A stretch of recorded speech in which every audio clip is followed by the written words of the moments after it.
Sahabat Muslim yang beriman, kisah Nabi dan Rasul merupakan salah satu kisah yang perlu untuk diketahui oleh seluruh umat Muslim. Jumlah Nabi dan Rasul sangatlah banyak, namun dari banyaknya Nabi dan Rasul tersebut hanya ada 25 nama yang wajib untuk diketahui oleh umat Islam. Sementara itu, melansir dari berbagai sumber, di antara seluruh Nabi dan Rasul tersebut, terdapat keyakinan, 4 diantaranya dipercaya masih hidup hingga saat ini, meskipun sudah berabad-abad berlalu sejak mereka hidup di dunia. Siapa saja mereka dan bagaimana kisahnya?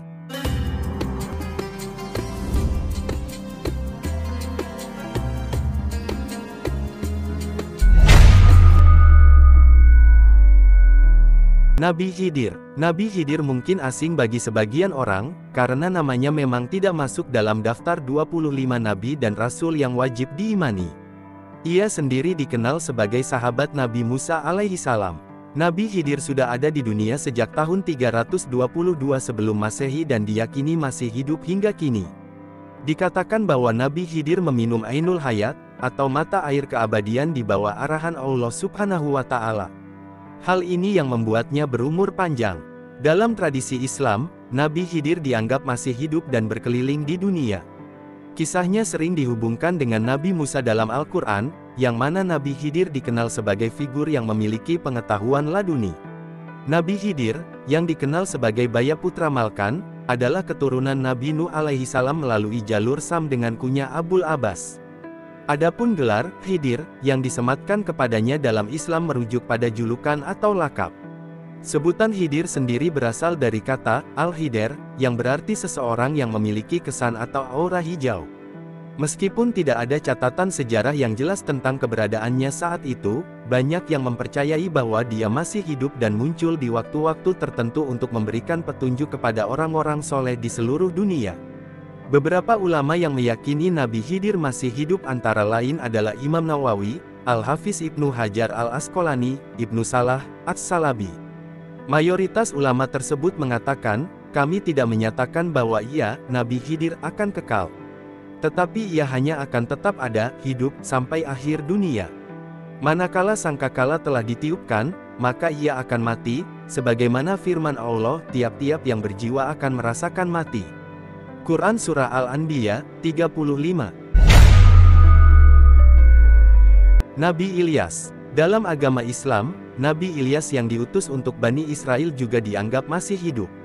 Dia terkenal karena kisahnya dalam Al-Quran di mana dia melakukan berbagai mukjizat. Kisah Nabi Ilyas terdokumentasi dalam Al-Quran, terutama dalam surah As-Saffat ayat 123-132. Pada ayat 123 dari surah As-Saffat secara eksplisit menyatakan, bahwa Nabi Ilyas adalah salah satu dari rasul-rasul Allah Subhanahu wa Ta'ala. Ayat tersebut menyatakan, sesungguhnya Ilyas benar-benar termasuk para rasul, Quran Surah As-Saffat, 123. Dalam literatur lainnya disebutkan, ketika ajalnya tiba, Nabi Ilyas dipercaya menolak malaikat Israel yang datang untuk mencabut nyawanya.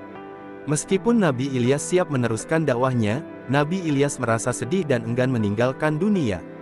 Malaikat Israel bertanya mengapa Nabi Ilyas enggan pergi, dan Nabi Ilyas menyatakan bahwa dia merasa malu karena belum banyak berzikir dan berdoa untuk Allah Subhanahu wa Ta'ala. Bahkan, Nabi Ilyas memohon agar ajalnya ditunda hingga hari kiamat karena khawatir tidak akan ada yang berzikir untuk Allah Subhanahu wa Ta'ala hingga akhir zaman. Allah Subhanahu wa Ta'ala memperkenankan permintaan Nabi Ilyas untuk menangguhkan kematiannya. Nabi Isa. Dalam ajaran Islam, Nabi Isa juga dianggap masih hidup dan akan kembali ke dunia sebelum hari kiamat. Al-Quran menyebutkan bahwa dia tidak mati disalib, melainkan dinaikkan ke langit oleh Allah. Keyakinan ini berbeda dengan keyakinan Kristen yang menyatakan bahwa Yesus mati disalib dan kemudian bangkit dari kematian. Hal ini termaktub dengan rinci dalam surah An-Nisa ayat 157, Allah berfirman, di antara penyebab kekafiran kaum Yahudi adalah klaim mereka bahwa mereka telah membunuh Nabi Isa, Yesus bin Maryam, seorang Rasul Allah. Padahal sebenarnya mereka tidak membunuhnya dan tidak pula menyalibnya. Tetapi yang mereka bunuh adalah seseorang yang diserupakan dengan Isa. Sesungguhnya orang-orang yang berselisih pendapat tentang pembunuhan Isa, mereka benar-benar dalam keraguan-raguan tentang siapa yang sebenarnya dibunuh itu.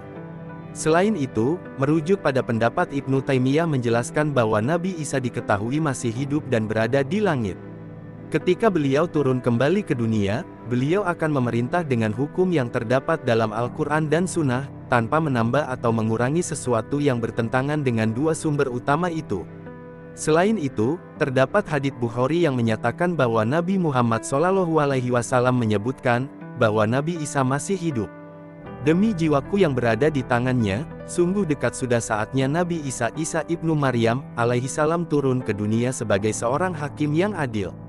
Dia akan menghapuskan penggunaan salib sebagai simbol, menghilangkan keberadaan babi, mengakhiri kewajiban pembayaran jizyah upeti pajak dan akan menyebarkan kekayaan secara luas sehingga tidak akan ada lagi orang yang ingin menerimanya. Hadis riwayat Bukhari. Dengan demikian, keyakinan ini menjadi bagian dari akidah yang kokoh di kalangan umat Islam, menggarisbawahi kepercayaan akan kedatangan kembali Nabi Isa untuk memenuhi peran pentingnya di akhir zaman. Meskipun keyakinan ini kontroversial, banyak orang yang meyakini bahwa Nabi Isa masih hidup di alam lain dan akan kembali di akhir zaman. Nabi Idris. Nabi Idris juga dipercayai masih hidup dan tinggal di dalam surga. Dikisahkan bahwa suatu hari, Nabi Idris dikunjungi oleh malaikat Israel selama beberapa hari. Adapun memasuki hari kelima, Nabi Idris merasakan keanehan di dalam hatinya dan bertanya terhadap sosok gaib yang mendatanginya tersebut selama beberapa hari belakangan itu. Setelah Nabi Idris mengetahui bahwa yang mengunjunginya adalah malaikat pencabut nyawa, atas izin Allah, Nabi Idris lantas mengajukan beberapa permintaan yang terdengar cukup aneh. Dia meminta agar nyawanya dicabut sekarang juga dan kemudian dihidupkan kembali, atas izin Allah Subhanahu wa Ta'ala. Permintaan itu pun dituruti. Tak sampai di situ, Nabi Idris dengan kepintarannya juga meminta malaikat Israel untuk diperlihatkan surga dan neraka. Akan tetapi, kelihayan Nabi Idris terlihat saat berada di surga. Nabi Idris sengaja meninggalkan sandalnya di dalam surga. Lantas ia meminta izin kepada Israel untuk mengambilnya. Karena sudah kadung di dalam surga, Nabi Idris pun enggan keluar. Adapun di dalam Al-Quran Nabi Idris hanya disebutkan sebanyak 2 kali, yakni dalam surat Maryam ayat 56 dan 57. Dan ceritakanlah Muhammad kisah Idris di dalam kitab Al-Quran. Sesungguhnya dia Idris seseorang yang sangat mencintai kebenaran dan seorang Nabi Allah. Quran Surah Maryam, 56-57.